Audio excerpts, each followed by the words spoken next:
Hello everyone, आज class में exercise 12.2 के क्वेश्चन नंबर 7 को डिस्कस करेंगे। यहाँ पे हमारे गिवन क्वेश्चन है a kite in the shape of a square with a diagonal 32 centimetre and an isosceles triangle of base 8 centimetre and side 6 centimetre each to be made of 3 different shades as shown in figure 12.17। How much paper of each shade has been used in it. देखिए, इस question का meaning इसके figure से समझिए।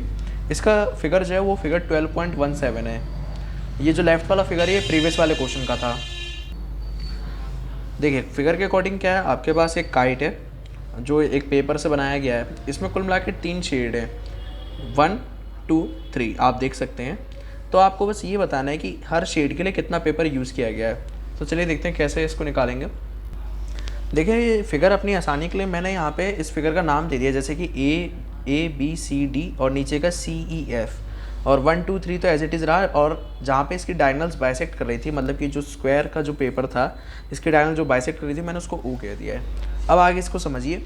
देखिए, A B C D एक square है क्योंकि ऊपर तो काइट है और ये दे भी रखा है आपको। साथ ही में इसकी जो डायगनल्स है आपस में बाइसेक्ट करती हैं स्क्वायर की डायगनल्स। आप लोगों ने प्रॉपर्टीज़ पढ़ी होंगी क्वाड्रेटरल की प्रॉपर्टीज़, उसमें आपको पता ही होगा। अगर डायगनल बाइसेक्ट करेंगी तो ओ ए ओ बी और ओ डी और ओ सी ये जो साइड्स हैं ये आपस में इक्वल हो जाएंगी। साथ ही में कोई स्क्वायर की जो डायगनल्स होती हैं वो बाइसेक्ट भी करती है और 90 डिग्री में बाइसेक्ट करती है, इसलिए आपका angle A O D 90 degree का बन जाएगा। इसी के साथ आपके पास बी डी की वैल्यू भी गिवन है। बी डी क्या आपकी डायगनल है 32 सेंटीमीटर, और अगर बी डी 32 सेंटीमीटर है तो आपका ए सी भी 32 होना चाहिए।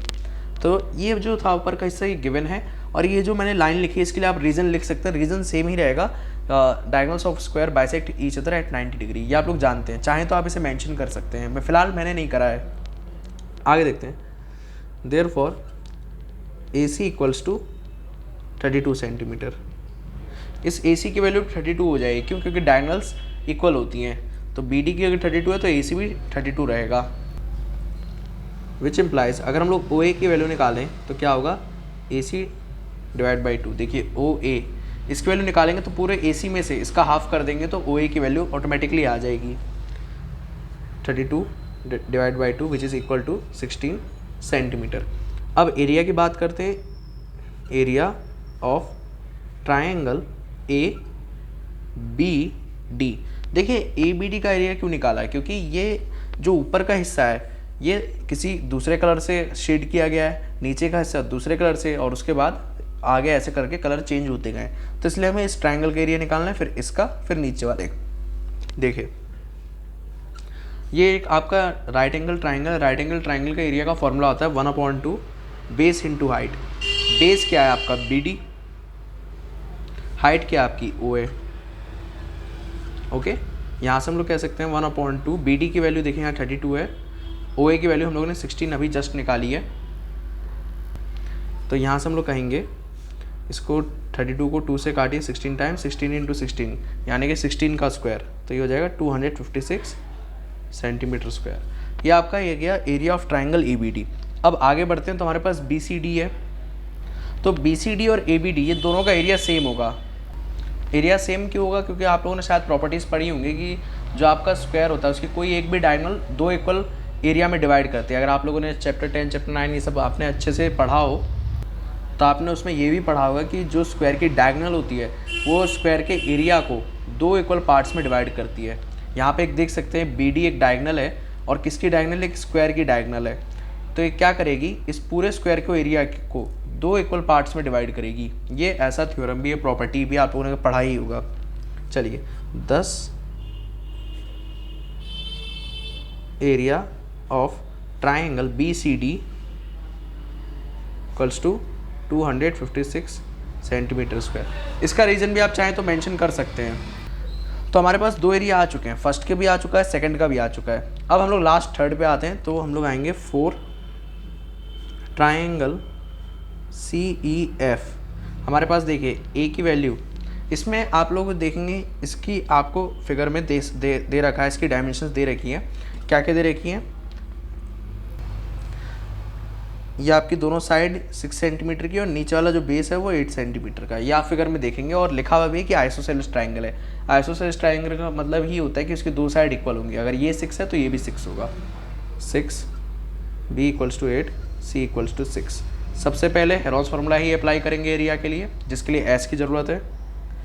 एस का फार्मूला आता है A plus B plus C divide by 2, 6 plus 8 plus 6 divide by 2, 22 divide by 2 equals to 11। यहाँ पे 22 नहीं है 20 होगा और ये 10 बन जाएगा। यहाँ पे मेरे से मिस्टेक हो गई थी छोटी सी। तो ये एस की वैल्यू आ गई। अब एरिया फाइंड करेंगे।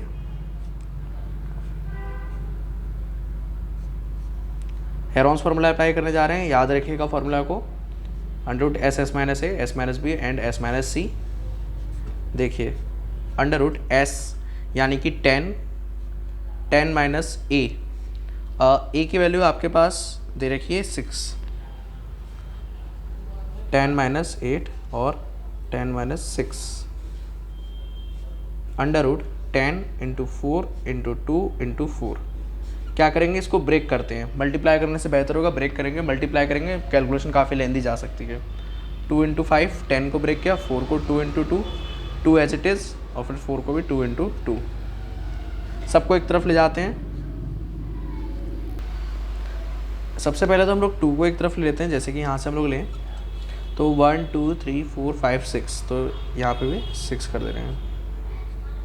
लास्ट में एक 5 रह गया इक्वल्स टू, देखिए इसको यहाँ पे हम लोग पेयरिंग करना स्टार्ट कर सकते हैं। जैसे कि ये 2 2 और 2, इनका पेयर बन गया, 5 अकेला रह गया, तो 5 को अंदर रखिए, बाकी जो डिजिट्स हैं उनको बाहर ले जाइए। इसमें एक 2 बाहर, इसमें से एक बाहर और इसमें से एक बाहर, तो ये हो जाएगा 8 अंडर रूट 5।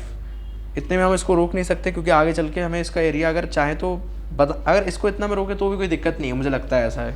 अगर आप इसको यहाँ पे छोड़ देते हैं तो भी कोई दिक्कत नहीं है, लेकिन अगर आंसर देखा जाए तो आंसर में रूट 5 की वैल्यू रखी गई है, तो रूट 5 की वैल्यू अप्रॉक्स 2.23 होती है, तो रख देते हैं।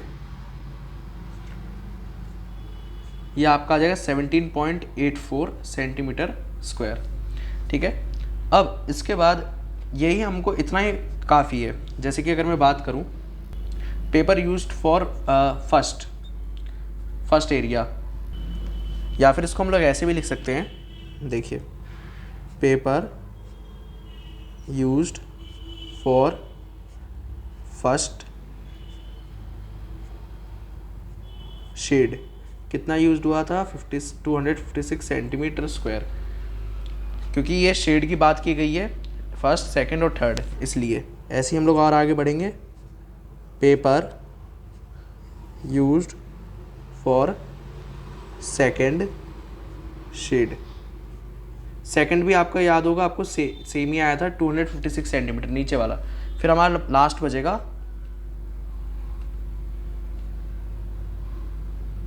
यूज्ड फॉर थर्ड शेड, जो पूरी काइट थी वो पेपर से बनाई गई थी। 17.84 सेंटीमीटर स्क्वायर। यूनिट मत भूलिएगा, यूनिट सेंटीमीटर स्क्वायर लगाना बिल्कुल मत भूलिएगा, क्योंकि ये एरिया है तो सेंटीमीटर स्क्वायर ही आएगा। तो इस तरह से आप क्वेश्चन को फाइंड करेंगे। यहाँ पे बस एरिया आपको पार्ट में डिवाइड करके एरिया फाइंड करना होगा। आई होप आपका क्वेश्चन अच्छे से क्लियर हो गया होगा। Please share this lecture to classmates and make sure to subscribe this channel. Thanks for watching. जय हिंद।